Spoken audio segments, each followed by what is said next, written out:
This news greatly surprised the princess because she did not understand what was being said. The girls explained that they meant a festive ball at a festival in honor of the founding of the empire, and they asked who the princess would go with, which was the main topic of rumors for the near future. "What question have you come for, Lady Saint?"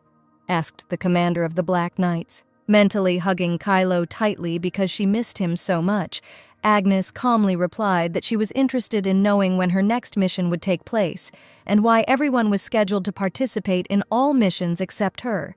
Kylo replied that she would not have any quests for a while due to the festival celebrating the founding of the Empire. In fact, Agnes would rather be with Kylo than go to some festival, but since she is a princess, she is tied hand and foot. "You will also go to the ball?" she asked the commander. But in the novel, Kylo never appeared in the chapters in which the scene was the ballroom. So she was originally going to go with Damien, however, he had already made the decision to go with his childhood friend. So this is her chance to ask Kylo to go together. But the man clearly didn't like her question. He was simply silent for a while. And then, in a very rude voice, he answered that he didn't know, and for what purpose she was even asking, surprising the girl with his reaction. But after a moment, Agnes remembered the reason why Kylo doesn't attend balls. It was the princess who once said that it would be right to ban commoners and illegitimate children from attending balls, because they are dirty. "If you need a dirty bastard child to laugh at in the ballroom, I'm happy to go as your servant," Kylo added sarcastically, putting the girl to shame. To answer something, Agnes asked if she would be able to participate in missions after the end of the festival, and received the answer that most likely, yes. Then the girl thought about it, and after a while she asked the commander an unusual question. "I would like you to go with me on all missions it's possible," the girl asked naively, looking into the man's eyes. From her entire appearance, the tone in which these words were spoken, the man was literally taken aback. But remembering the situation he was in and how he was connected to the princess, Kylo had to agree. And if she no longer has questions for him, then he would prefer that she leave, which made the girl horrified that he was driving her away because he was tired of her. Agnes had previously thought that they had become much closer to each other.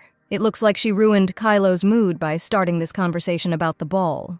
When will she be able to establish a relationship with him? When Agnes left, the commander was left sitting alone, thinking about what had happened. He remembered his father's words that soon his older brothers would come to the order to meet the princess, and in the future to become one of the emperor's sons-in-law. He also couldn't bear to think that the hated Raymond Spencer would be next to this girl. Enraged by all these thoughts in his head, the man aggressively slammed his fist on the window. No matter what he thinks, he is who he is and is unable to change anything in his life. At this time, Princess Agnes was returning from the headquarters of the Black Knights, immersed in her thoughts. So how can she be with her partner at the ball, the girl wondered. The princess dragged Raymond with her and begged him to dance with her, but having been refused, she ran away in tears. Immediately after this, a war broke out between Hazel and the Saint due to the fact that Raymond was left alone. Agnes would never go with Spencer, otherwise rumors would spread again that she could not forget him, but attending the ball alone would put her reputation in jeopardy. Most decent men must have already found their partners. So what should she ultimately do with this ball? On the same day, Sirius Melville appeared in the princess's chambers with an offer to honor him with the chance to accompany her to this ball. Agnes was extremely surprised why he came to her with such a proposal. Although Sirius is crazy about girls, he knows how not to cross the line. He has never flirted with the princess, so why now? The man replied that she supported his mother when she faced difficulties during the charity party, and even made sure that rumors about what happened did not spread, and if the princess allowed, he would like to repay her for this favor at the festival. That is, it turns out that the Marchioness put pressure on Sirius to ask him to become her partner, and Agnes agreed to his proposal. The man then asked what color dress she planned to wear that day, and the girl became thoughtful. But the girl didn't think for long because she knew exactly what she wanted. That day she is going to wear a dress in a color similar to her eyes, lilac. Sirius opened his eyes in surprise. Were Princess Agnes's eyes really always so beautiful? In truth, before he arrived at the princess's palace at the insistence of his mother, he was not in the best mood. Although Princess Agnes was beautiful, she was not his type because of her pretentious appearance. Besides, she couldn't forget about Raymond, and of course, he was sure that for this reason she would refuse him. However, today she is not at all like her usual self. Maybe that's even good, the man thought. With such an unpredictable partner, Time flew by quickly, and the day of the festival arrived. At the Grey family estate, preparations were also in full swing for the ball in honor of the festival. The eldest sons of the Grey family, dressed up, showed off in front of the mirror. Previously, they could only watch the princess from afar, but today, everything will be different. Thanks to Kylo Grey, one of the two will be able to become the husband of the most beautiful girl in the Empire. And while the sons were discussing the upcoming event, the Marquise Melville looked out the window. If rumors spread that she was kicked out of that party, being in secular society before her would definitely be banned. Maybe even her husband would demand a divorce. However, for her sake, the princess did not allow the rumors to spread, as the narcissistic Marquise decided. But there was still one reason to worry: whether Kylo would introduce them to the princess. Although he said that he would prepare places for the brothers, he still had not contacted them, and the Marquise did not like it. But the brothers weren't worried at all. Kylo must be busy with the affairs of the Order. Besides, wouldn't they be able to get to know the princess without his presence? And so the ball began. The herald announced that Her Highness Princess Agnes and Sirius Melville had arrived. Everyone present was incredibly surprised by such an unusual couple, but most of all the sons of the Grey family were dumbfounded. "Kylo, you bastard, where are you? The brothers of the commander of the Black Knights were angry?" The young girl elegantly offered her hand to the young master as a consent to dance. Princess Agnes danced gracefully with her partner at the ball to celebrate the founding of the Empire. And of course, she was the most discussed person. For example, women bit their elbows because today the princess's dress looks very modest, which shows how confident she is in her beauty. The men were jealous of the rake Melville that he still came with the princess. But everyone noted that they suited each other in many ways, a time bomb and a ladies' man. It turns out that she really is completely done with Sir Spencer.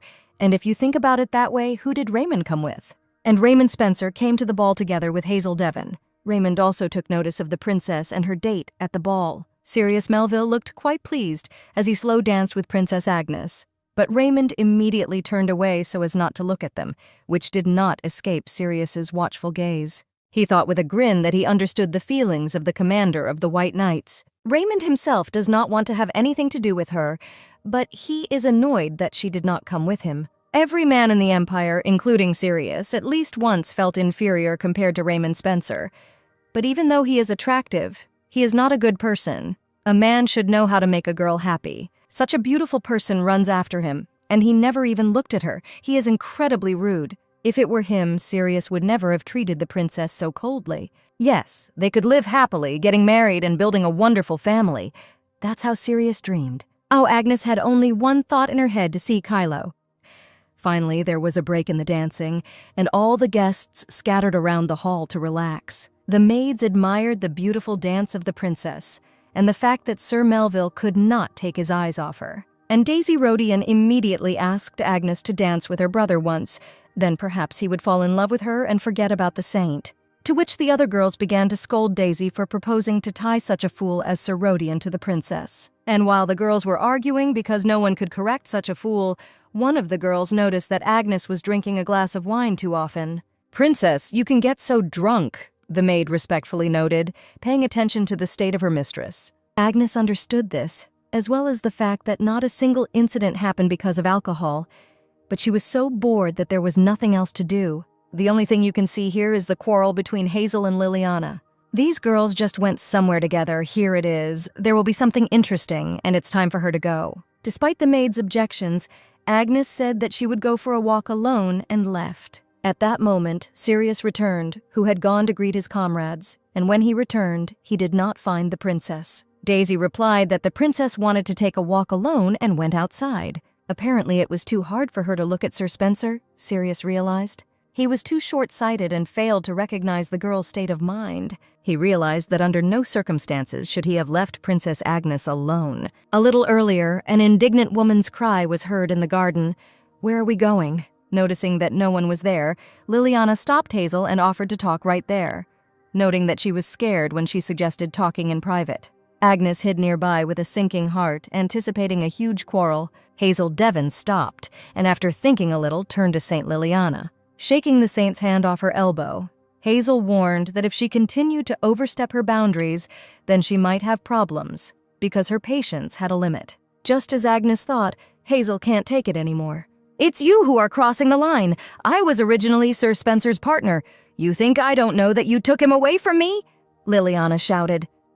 Like an enraged cat, the saint accused Hazel of being jealous because she was beautiful in comparison and received a lot of attention. Agnes watched the love triangle with delight when they approached her from behind, and quite loudly Sirius Melville asked what she was doing here. Instantly gaining her bearings, the girl pressed the man against the wall and covered his mouth with her hand, ordering him to remain silent. Sirius blushed in surprise and did not say another word, finding himself in close proximity to the girl. The beautiful eyes of Princess Agnes looked sternly at the man, pressing him to the wall. The young man thought that for the first time he was being held by a girl younger and smaller than him, and how he holds it, that he can barely move, and for some reason he doesn't want to resist her at all. Perhaps this is something more than just partners at the Imperial Ball. Perhaps having met her after so many wanderings, he had finally found what he was looking for. But Agnes was not interested in Sirius's thoughts, and she returned to her observation post, noting upset that the girls were going somewhere. Saint Liliana and Hazel Devon actually decided to go deeper into the garden. Turning to Sirius, she ordered him not to follow her, but to return to the banquet hall in the palace. The man enthusiastically agreed, and Agnes was surprised why his answer sounded so terrible, but still decided that it was her imagination. She followed the retreating girls, but soon lost sight of them. "I noticed that someone was eavesdropping on us," a voice came from behind Agnes, causing her to flinch. "And it was you, Princess," Hazel Devon finished. Agnes ironically remarked that she could not miss such a fascinating spectacle. And then Hazel asked if she liked it, to which Agnes replied that she hoped so, but unfortunately she did not get to hear everything. During their little conversation, Agnes looked at Hazel Devon differently. She considered her wayward, but she also had a cold firmness like an angel. But be that as it may, the princess was interested in where the saint had gone, since Hazel was here alone. But the girl didn't know. The saint simply burst into tears and ran away, probably rushing to her admirer. Hazel wanted to ask the princess only one thing, and she asked the question directly. "It's true that you have stopped hoping for reciprocity from Raymond Spencer?" This one question immediately irritated Agnes, and she replied that it was true. She was tired of the pain he caused her. Therefore, if she hears one more question like this, the questioner's head will fly off her shoulders. Just leave her alone. "You made the right decision," Agnes heard and froze in amazement. But she was even more surprised when Hazel said that Raymond Spencer truly hated her. Is Hazel really taking out her anger on her after talking with the saint, and decided to quarrel with her too? And Princess Agnes decided to simply ignore the words the girl said. Without turning around, Her Majesty slowly headed towards the palace, considering her business here finished. Hazel Devon only sadly looked after her because she only wanted to cheer up the princess. Princess Agnes strolled slowly, breathing the night air, slowly approaching the palace. At some point, the girl was pulled to the side, and she almost fell on the road feeling unwell. It's time for her to go back, but she's very dizzy. It looks like she's had too much alcohol. "Princess." Calls were heard in the distance, but Agnes, although she heard them at the edge of her consciousness, was unable to answer. The maid searched in vain and called for the mistress. It seemed that she had been gone for too long. But Agnes did not want to return to where she was bored and unpleasant. There was bright light from a chandelier and a mountain of delicious food, and a lot of other interesting and not so interesting things. Everyone looks at her and applauds and admires the brave and brave princess of the empire. But there she feels lonely among a crowd of people she doesn't know. After all, her beloved kitten Kylo Grey, her meaning of life, both here and in her past life, are not there. She was reborn in this world and still lived according to the orders of the novel. Everything was for his sake, for the sake of the beautiful Kylo Grey. She doesn't need a banquet that only he can't enjoy, because everyone judges him and says he's obsessed with power. She is so lonely without him. She knows that he just wants someone to recognize him. That's why she'll be there, Kylo. Princess Agnes is coming straight to you. The maids at that moment searched everywhere for the princess to no avail, beginning to worry about her highness. The ball in honor of the founding day of the empire was in full swing. Everyone was having fun and dancing. Crown Prince Demian looked around and noticed something unusual. Sirius Melville, who came to the ball as his sister's partner, chatted pleasantly with the girls. Leaning towards his companion, the prince wanted to show and tell her something. Not noticing the girl's embarrassment, the prince explained that it was the first time he saw Sirius at a party alone. How could this libertine be alone? Did he really pull himself together, Damien wondered. But the question is, what caused this? Is it really because he came with Agnes, or maybe there are some feelings between them?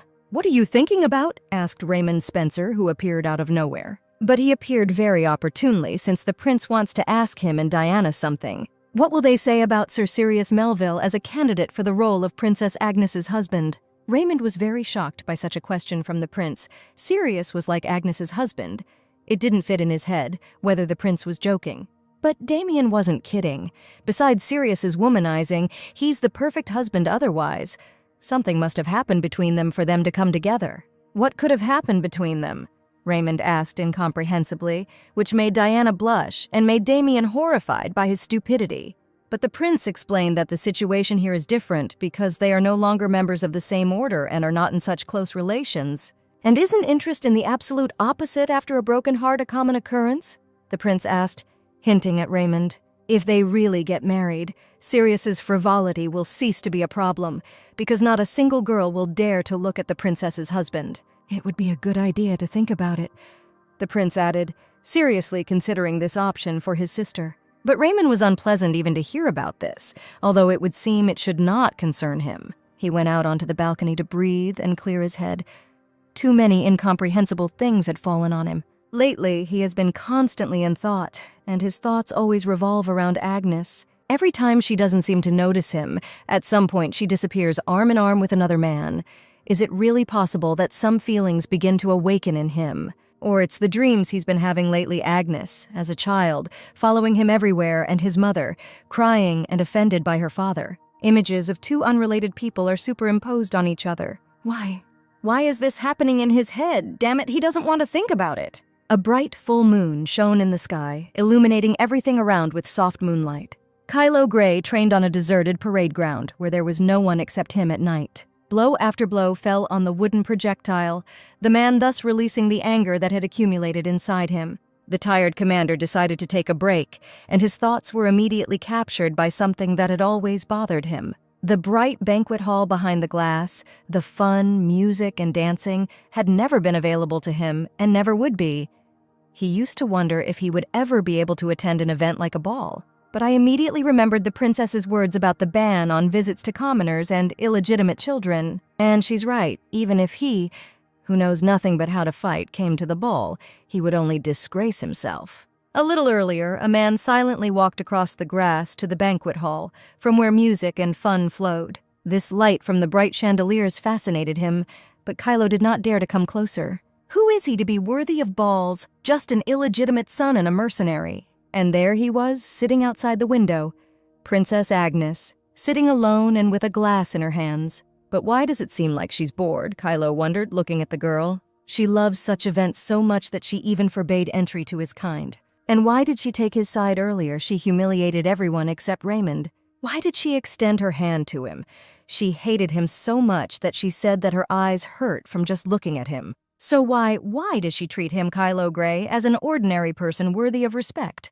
She continues to confuse him with this behavior because she is a noble princess, and he is just a dog raised in a palace, an unworthy person. Kylo sadly thought about what would happen when the Emperor revoked his order, and this dizzying aroma emanating from the girl will never overtake him again. The commander's thoughts were interrupted by a sharp sound that sounded loudly in the silence of the night, and the man turned in surprise to the source of the sound. Who could it be at this hour? He immediately caught a barely noticeable aroma emanating from the long, lilac-colored hair of a woman tousled in the wind. Kylo instantly realized who it was, and his eyes widened even more in surprise. On the other side of the training ground stood the girl who occupied all his thoughts, Agnes Saint. She was so beautiful, flushed and slightly disheveled, but why did she come here? Looking at her, Kylo noticed the girl's subtle movement and immediately let go of the sword he was holding in his hands. Agnes tried to take a step towards him, but the girl's condition did not allow her to do this, and Kylo quickly ran up to the princess who was beginning to fall to the ground.